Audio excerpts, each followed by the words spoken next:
Hi, Sanford Smith here with Penn State Extension. This video is sort of an add-on to a previous video about chainsaw PPE. Today we're going to talk a little bit about the types of common accidents people have and how to know your limitations when it comes to using a chainsaw and staying safe. And again, I have with me Mike Powell with me, a chainsaw safety instructor with Penn State University. So Mike, I have a couple questions I've been kind of dying to ask you. What are the most common types of mistakes people make when they go into the woods with a chainsaw? Knowing their limitations. You know, just because you think you can run a chainsaw taking on a big tree, dead trees, you really have to understand the mechanics that are at work here. And a lot of folks have been lucky. You know, they've been cutting firewood and think, well, it worked, the tree came down. Unfortunately, it's more luck than it is probably skill. I see a lot of that with stumps when I'm out and about. So really just knowing your limitations, cut stuff that's on the ground, get training. You know, every time I read about an accident, I think it could have been prevented if they'd have had some more training. Yeah, related to that, and I know this isn't totally safety, but there are some things you want to think about if you're cutting something that's on the ground, aren't there? Like you don't want to just cut right on into the dirt. No, yeah, try to get it elevated some. You can, there is a technique using a wedge, you can do that, or if you can at least roll it to get it, or cut halfway down through and then roll it so that you can cut up through it, that you're never getting into the ground. Because every time you hit the ground, you're going to end up dulling the saw. Then you're going to work harder to still continue to cut if you don't recognize that. Right. What about felling trees, you know, actually dropping big trees? Is that something that you recommend for people? No, I not without training. Again, there's so many things that can go wrong, and you have to put in certain cuts, notches, and if you do that wrong and you hang it up, well, now what are you going to do? Or do you have the equipment there to get it down, or what are you going to do? You're going to leave it, and then that becomes, is that your wood lot? Where are you cutting? That's an unsafe. That's an accident waiting to happen, because now it's, how is it suspended there? Yeah. Now, there's another thing I've heard over the years is that struck bys, in other words, things that fall out of trees can be a big accident causer for chainsaw users. Tell us about that. Sure. I mean, anytime you're in a wood lot, there's always that potential for something to fall out. The wind right now is picking up. Yeah. You know, fortunately, we looked ahead above us before we started to do this. Right.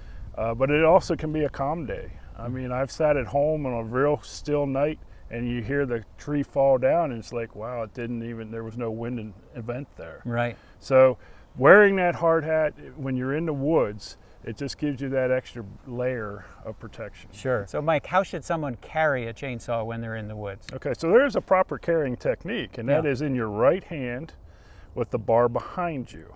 And then the reason for that is if the saw is warm, you've been running it, and you're carried in your left hand, that's going to put the muffler right on your pants or on your chaps. So hopefully you do have those chaps on, because otherwise you're going to burn through your pants and you're going to have a muffler. Are all chainsaws configured that way? Yeah, absolutely. There is no left-handed chainsaw. Okay. For the left-handed folks, you have to learn how to run a chainsaw right-handed. Mike, another thing that I know affects chainsaw use is the weather. Wind is something that keeps me home. Recent rainstorms and such. Can you talk about that? Yeah, windy days is not a day to be out cutting trees. I mean, it's because you just don't know. We have some dead trees off camera here. How solid are the roots in those? And wind will certainly help bring those over. But again, on a calm day, a tree could just fall over. So, but wind, you can have stuff falling out of the trees more. So it's just not a safe time to be there. Weather, again, why would you be working in the rain? If you're cutting stuff on the ground and it's just a light rain, sure. But if you're planning on felling, you feel comfortable with that, you have to still look up into the tree. Well, if it's raining too hard, you're going to get a face full of water. Your glasses are going to get fogged up.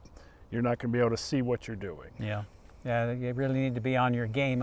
I know if a rotten branch is up there and it's wet, that can be kind of a heavy branch if that falls out of the tree. And they can fall out at any time. I had one just fall behind me one time walking because it was so waterlogged that it just decided to let go. Fortunately, I was already past. Okay. Mike, what's kickback? I hear a lot about that, but I've never experienced it. Sure. Well, that's good that you haven't experienced it, because it's a lasting impression depending on how it goes. Kickback is when the arc of the bar comes back towards you as the operator. Okay. And so if your body position is in the wrong place, it's going to get you head, shoulders, and you're not going to stop it. It's over before you even realize it. Right. And it can come from the tip coming in contact with something, you're trying to cut two logs, or it's not sharpened properly. The rakers could be too low. It can also come from when you're cutting something and the log starts to pinch. It can come back at you as well. So it's the arc of that bar coming back, and where's your body positioning? You definitely want to keep it off to the side. Is there anything else that we've kind of missed here to talk about? We've covered a lot of different things. Well, I think, the biggest safety precaution for running a chainsaw is you and how you approach it. All right? Your attitude. You're not invincible. There's nothing we can put on that's going to keep us safe. We need to pay attention with what's going on within the woods. We got to know how to run that saw properly. Okay, thank you very much for listening today. I hope you learned a little bit more about chainsaw safety and all the many things you need to consider when you go out and use a chainsaw. There's lots of good information, and you should take some time to find out how to use your chainsaw safely.